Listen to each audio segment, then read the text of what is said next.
Paulette in Allen Park, Michigan. You're on the air with Congressman Pocan. Yes, hello. Hi, Paulette. Hi. I'm a transgender woman. I've spoken to you before, Tom, about a year ago. You might not remember.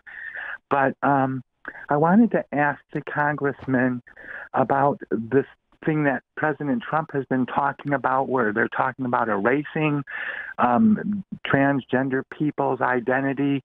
I'm someone that's had surgery, and I'm legally and medically female. I have an F on my gender ID, my gender marker on my ID, on my driver's license. I've had a whole bunch of things changed, but I haven't had my birth certificate changed.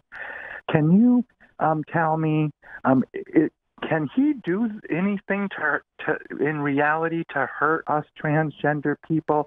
And what can be done to stop him from hurting transgenders?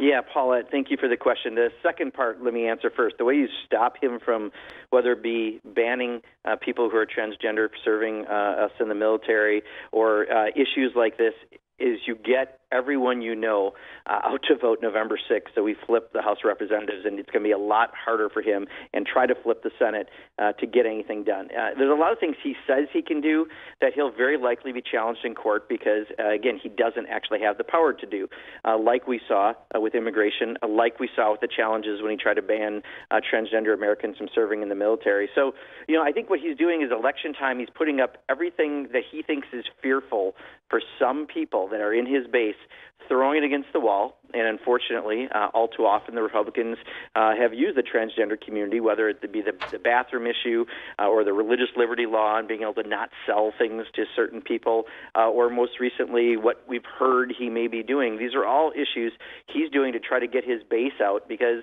they're not all that excited about him with family separation and other issues. So, Paulette, be politically active. Get everyone you know to be politically active. And if we can have majorities in the House and the Senate, there's an awful lot we can do to make sure that a lot of these threats he puts out there will never be a reality.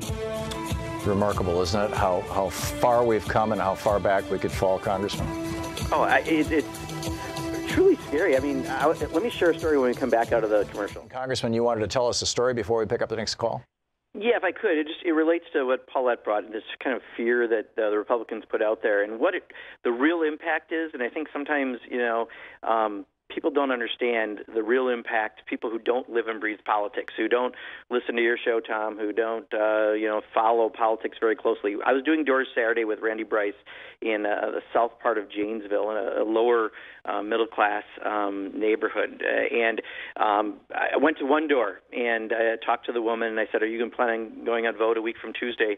And she said, if we're still able to live here. So she's worried about being evicted because they're having a hard time paying the rent. I talked to another woman who, it was a lesbian couple, and until I mentioned myself that my husband and I live in the western part of Dane County, and then she opened up a little bit, what she told me was she's afraid because her and her partner, as two women living together on a government list, a voting list, they're afraid that at some point someone may come to get them.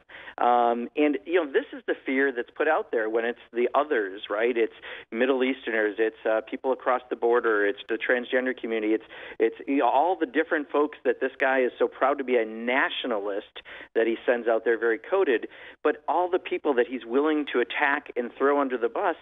People feel it who don't follow politics, and they're very, very afraid, and we're seeing that out there. And I just wanted to offer that because I love doing doors because I get the real conversations with people who don't just think about politics at a high level, who are just worried about life. But this is the things that they're actually thinking about. And, we just have to know that it's really even more awful, I think, than some of us sometimes refer to when Donald Trump does this. It has a negative impact on real people's lives. Are you and your husband concerned about what might happen if the Supreme Court reverses Obergefell?